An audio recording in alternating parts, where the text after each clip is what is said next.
Uma boa noite a todos, um forte abraço a cada um de vocês que está aqui conosco e que a paz do Senhor Jesus habite em cada coração aqui presente. Vamos hoje fazer um estudo maravilhoso, encantador. A história do mundo em um capítulo da Bíblia. Muito maravilhoso. Que você participe e possa tirar o maior proveito possível dessa profecia para a sua vida. Tá ok? Vamos fazer uma breve oração para iniciar nosso estudo. E que Deus te abençoe nessa jornada. Amém. Maravilhoso eterno Deus, peço aqui uma bênção especial sobre todos aqueles que estão conosco, a cada família representada, e que o Senhor abra o nosso coração, a nossa mente, a nossa alma, nos dê entendimento e sabedoria dos céus, por meio do Espírito Santo no íntimo do nosso coração, a entender as tuas palavras de ensinamentos, de advertência, de profecias, tudo o que o Senhor deseja ensinar para cada um de nós, para que possamos crescer em estatura e crescer na tua graça, para nos preparar, estar aptos a fazer a tua vontade e também viver a palavra de Deus em nossas vidas, por meio das ricas bênçãos do Senhor Jesus a cada um de nós. A tudo te agradecemos, no nome do Senhor Jesus e no poder do Espírito Santo. Amém. Meu irmão, vamos lá para o capítulo 2 de Daniel. A história do mundo resumida em um só capítulo da Bíblia. Algo fascinante, maravilhoso e que eu e você precisamos conhecer. Olha só. Vamos lá, Daniel 2, lá no verso 1, diz assim: No segundo ano do reinado de Nabucodonosor, teve este um sonho. O seu espírito se perturbou e passou-se-lhe o sono. Ou seja, ele perdeu a noite de sono, passou o sono dele, ele ficou ali perturbado. Por quê? Porque ele tinha certeza que ele tinha tido um sonho muito importante para o seu reinado. Só que ele esqueceu o que ele havia sonhado. Olha que terrível. Vamos lá. Quem foi convocado e o que ocorreu? Os versos 2 até o 9, olha só. Então o rei mandou chamar os magos, os encantadores, os feiticeiros, os caldeus, para que declarassem ao rei quais lhe foram os sonhos. Eles vieram e se apresentaram diante do rei. Disse-lhes o rei: Tive um sonho, e para sabê-lo está perturbado o meu espírito. Os caldeus disseram ao rei em aramaico, que era a língua corrente da época, aramaico: Ó rei, vive eternamente, dize o sonho a teus servos, e daremos a interpretação.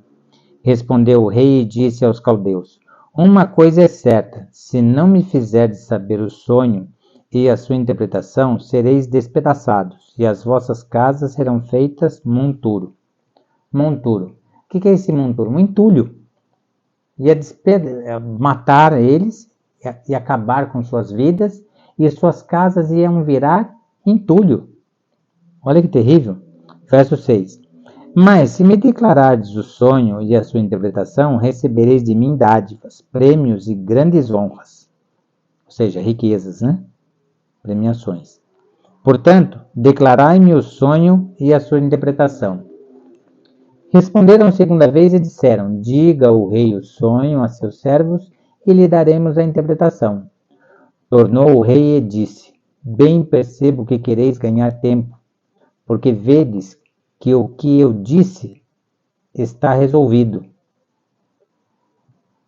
Isto é, se não me fazeis saber o sonho, uma só sentença será vossa, pois combinastes palavras mentirosas e perversas para as proferirdes na minha presença, até que se mude a situação. Portanto, dizei-me o sonho e saberei que me podeis dar-lhe a interpretação. Ou seja, eles não disseram mentira nenhuma, tá certo? É que nunca nenhum rei na história pediu algo tão difícil aos seus encantadores, aos seus feiticeiros, aos caldeus, né?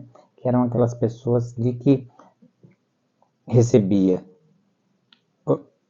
a descrição do sonho que a pessoa teve e eles davam a interpretação. Agora o rei aqui não, o rei esqueceu o sonho, quer que eles digam o sonho e a interpretação, o significado. Como? Não é? Fica difícil. Olha só. Que confessaram os sábios de Babilônia? Verso 10 e 11. Olha só. Responderam os caldeus na presença do rei e disseram: não há mortal sobre a terra que possa revelar o que o rei exige, pois jamais houve rei, por grande e poderoso que tivesse sido, que exigisse semelhante coisa de algum mago, encantador ou caldeu. Ou seja, nunca na história um rei pediu algo tão difícil assim.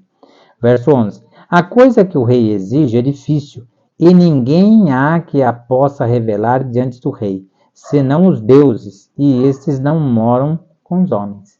Ou seja, somente Deus, né? Aqui ele cita deuses, deuses pagãos, né? Poderia revelar isso, e os deuses não moram com os homens. Na realidade, esses deuses não olham, não respiram, não falam, não fazem nada, né? Deuses pagãos, eles não fazem absolutamente nada. Isso é dado pelo maligno, por Lúcifer, né? Lúcifer que maquina a mente humana para fazer essas coisas, né? Deuses de pedra, de ouro, imagens e assim por diante. Não é? A nossa comunhão com Deus tem que ser em espírito e em verdade. E lá em João diz, se não me engano, no capítulo 4, que Deus procura aqueles que o adoram em espírito e em verdade. Tá certo? É algo espiritual, do profundo do íntimo, do sentimento, do coração humano para com Deus. Não é? E nós temos também a guia do Espírito Santo a nos dar o verdadeiro arrependimento. O que é o verdadeiro arrependimento dado pelo Espírito Santo? É quando seu coração fica contrito, triste, magoado com aquele pecado cometido, você confessa a Deus e nunca mais comete aquele pecado. Você pode cometer outros pecados, mas aquele que você confessou, nunca mais você comete. Esse é o arrependimento dado, é o genuíno arrependimento dado pelo Espírito Santo. Então nós vemos aqui que eles confessaram isso diante do rei, ou seja, sua total incapacidade de falar ali para o rei qual era o sonho e a interpretação do sonho. Qual foi o procedimento do rei? O verso 12. Então o rei muito se irou e enfureceu e ordenou que matassem a todos os sábios de Babilônia. Ora, essa ordem do rei tinha que haver ali um decreto, né? O rei faria então ali um decreto e por meio desse decreto, por meio desta lei, desse decreto, ele mataria os sábios de Babilônia. Quem buscaram primeiro para que fosse ali morto? Adivinha, Daniel e os seus companheiros, porque eles eram judeus. Tá certo? Olha lá o verso 13 e 14.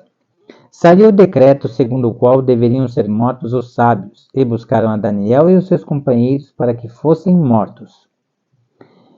Então Daniel falou avisado e prudentemente a Arioque, chefe da guarda do rei. Arioque era chefe da guarda do rei, olha só. Que tinha saído para matar os sábios de Babilônia. Aí Daniel conversou com Arioque ali, né? Arioque, o que aconteceu, né? Me explica o que está acontecendo, né? E, olha só, Daniel pediu a Arioque que fosse à presença do rei, e Daniel ali pediu um tempo ao rei. Um tempo, um prazo, para que Daniel consultasse o seu Deus, o Deus verdadeiro, Yahvé, o Deus de Israel, e ali, por meio de Deus, ele tivesse ali então o quê? Ele tivesse ali a revelação, tá certo? Ele tivesse ali a revelação do sonho e da interpretação. Onde encontrou Daniel salvação? Vamos ver? Do verso 18 ao 24. Para que pedissem misericórdia ao Deus do céu sobre este mistério, a fim de que Daniel e os seus companheiros não perecessem com o resto dos sábios de Babilônia. Então foi revelado o mistério a Daniel em uma visão. Olha lá, uma visão. Lembra? Deus se revela por meio de sonhos e visões. Aqui foi por meio de uma visão, de noite. Daniel bendisse o Deus do céu. Disse Daniel: seja bendito o nome de Deus, de eternidade a eternidade, porque dele é a sabedoria e o poder. É ele quem muda o tempo e as estações, remove reis, tanto coloca como remove reis, né? Remove reis e estabelece reis. Ele dá sabedoria aos sábios e entendimento aos inteligentes. Ele revela o profundo e o escondido. Conhece o que está em trevas e com ele mora a luz. A ti, ó Deus, de meus pais, eu te rendo graças e te louvo, porque me deste sabedoria e poder, e agora me fizeste saber o que te pedimos, porque nos fizeste saber este caso do rei. Por isso Daniel foi ter com Arioque, ao qual o rei tinha constituído para exterminar os sábios de Babilônia, entrou e lhe disse: não mates os sábios de Babilônia. Introduze-me na presença do rei e revelarei ao rei a interpretação. Ou seja, tanto o sonho como a interpretação. Eu não sei se você percebeu, se você atinou, pelo que disse aqui, ó, o verso 22. Deus revela o profundo e o escondido. O que era profundo? Ora, aquilo que Nabucodonosor esqueceu, o sonho. E o escondido? O escondido é a interpretação do sonho. Então, ele revela o profundo, que é o sonho. Nabucodonosor havia esquecido. E o escondido, que é a interpretação do sonho. Conhece o que está em trevas e com ele mora a luz. Por meio da luz divina, Daniel teve a revelação do sonho e de sua interpretação. E olha lá, vamos lá ver o que... Deus nunca desampara uma pessoa sincera que confia nele. Deus revelou o sonho e a interpretação a Daniel. Qual era o sonho? Vamos lá. Daniel 2, do verso 31 ao 35. Vamos lá. 31 ao 35. Tu, ó rei, estavas vendo, e eis aqui uma grande estátua, esta que era imensa e de extraordinário esplendor. Estava em pé diante de ti, e a sua aparência era terrível. A cabeça era de ouro fino, o peito e os braços de prata, o ventre e os quadris de bronze, as pernas de ferro, os pés, parte em ferro e parte em barro. Ora, esquisito, né? Os pés, que sustenta toda ali a massa da estátua, parte em ferro, parte em barro. Ora, o ferro não tem liga com o barro, e tanto o barro não tem liga com o ferro. Mas nós vamos ver já já o que é isso. Tá certo? Já já o que é isso. Verso 34. Quando estavas olhando, uma pedra foi cortada sem auxílio de mãos. Feriu a estátua nos pés, de ferro e de barro, e os esmiuçou. Ou seja, transformou em pó, né? Esmiuçou a estátua. Ou seja, a pedra foi cortada sem mãos, a pedra vem, bate nos pés da estátua e esmiuça toda a estátua. Transforma a estátua em pó. Incrível, né? Dá uma paralisada no vídeo para você marcar a estátua. A estátua é esta aqui, ó. Essa era a estátua. Vou aproximar um pouquinho. Essa era a estátua que o rei Nabucodonosor sonhou. Percebe aí a cabeça de ouro, que é Babilônia, o peito e os braços em prata, que é a Medo-Pérsia, o ventre em cobre, que é a Grécia, as pernas de ferro, que é o Império Romano, ou Roma pagã, tá ok? Essa é a estátua, tá certo? Agora vamos ver a interpretação, do 36 ao 40. Diz assim, ó. Olha lá, o 35. Vamos acabar de ler o 35. Então foi juntamente esmiuçado o ferro, o barro, o bronze, a prata e o ouro, os quais se fizeram como a palha das eiras, no estio. E o vento os levou, e deles não se viram mais vestígios. Mas a pedra que feriu a estátua se tornou em grande monte e encheu toda a terra. Essa pedra nós vamos ver no próximo estudo. Essa pedra é a volta do Senhor Jesus. Tá ok? Essa pedra é a volta do Senhor Jesus. Agora vamos ver a interpretação do 36 em diante. Este é o sonho e também a sua interpretação, diremos ao rei. Tu, ó rei, rei de reis, a quem o Deus do céu conferiu o reino, o poder, a força e a glória, e cujas mãos foram entregues aos filhos dos homens, onde quer que eles habitem, e os animais do campo, e as aves do céu, para que dominasse sobre todos eles. Tu és a cabeça de ouro. Ou seja, a cabeça de ouro da estátua simbolizava Babilônia.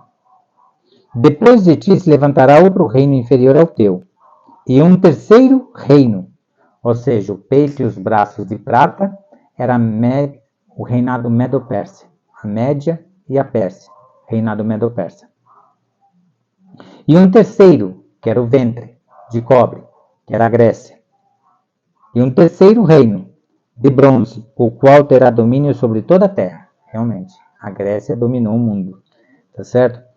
O quarto reino será forte como o ferro, pois o ferro a tudo quebra e esmiuça.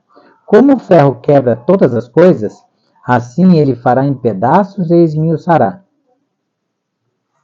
que é as pernas de ferro. Tá certo? As pernas de ferro.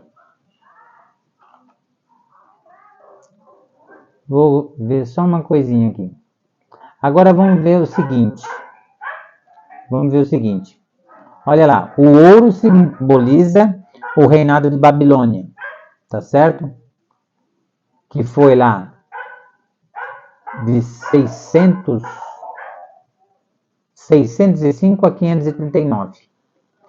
A prata, o reinado Medo-Persa, tá certo? Que foi de 538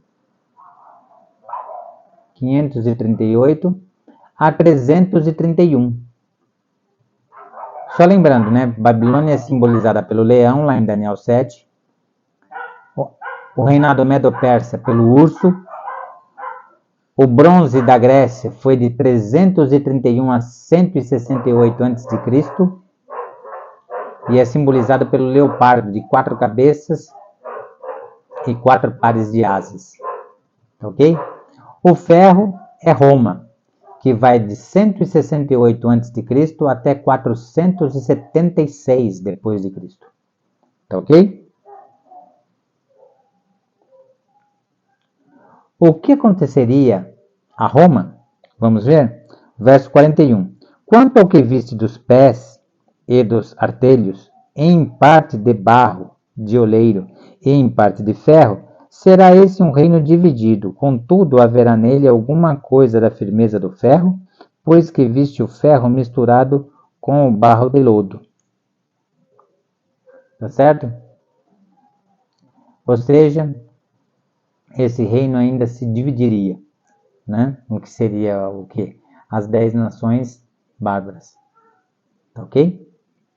Seria dividida, a profecia se cumpriu. O que antes era Roma, hoje é Europa, dividida em vários países. Tá certo? Inicialmente,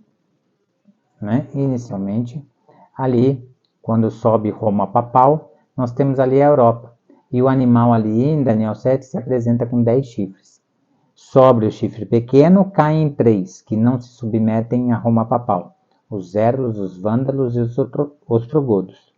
Tá certo? E depois, em Daniel 7:20, fala o quê? Que o chifre pequeno se tornou mais robusto que todos os demais. Tá certo?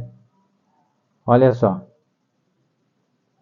Por que foi dado o sonho a Nabucodonosor? Está explicado no verso 28. Vamos lá no verso 28. Mas há um Deus no céu, o qual revela os mistérios, pois faz saber ao rei Nabucodonosor o que há de ser nos últimos dias. O teu sonho e as visões da tua cabeça, quando estavas no teu leito, são estas. Né?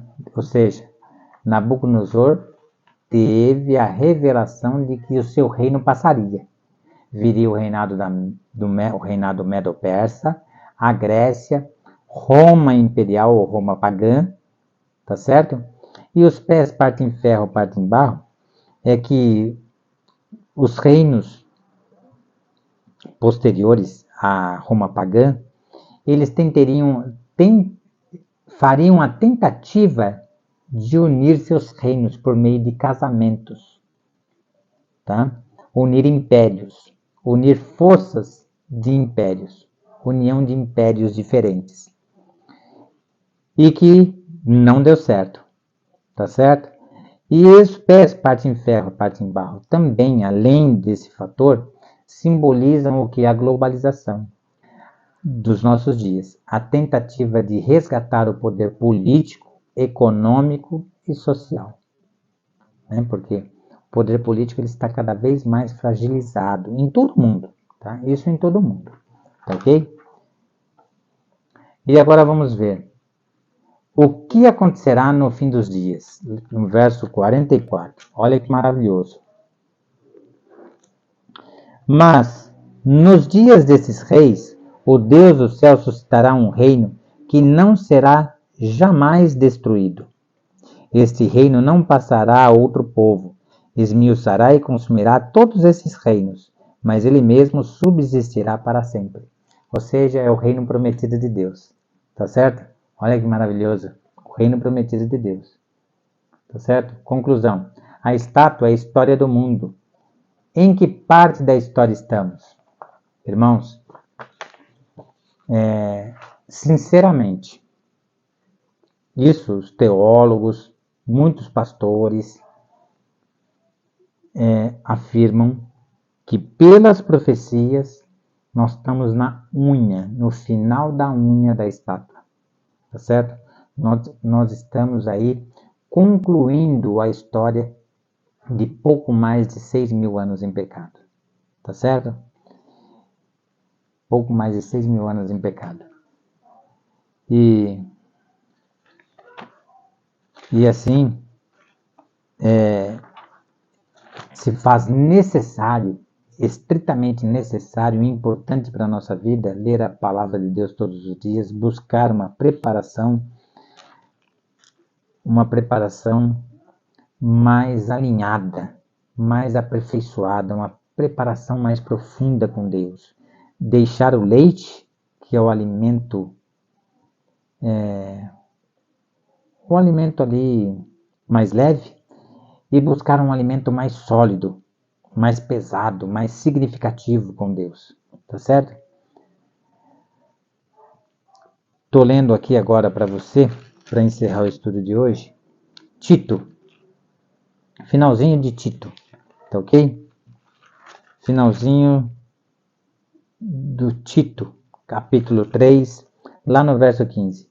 Todos os que se acham comigo te saúdam. Saúda quantos nos amam na fé.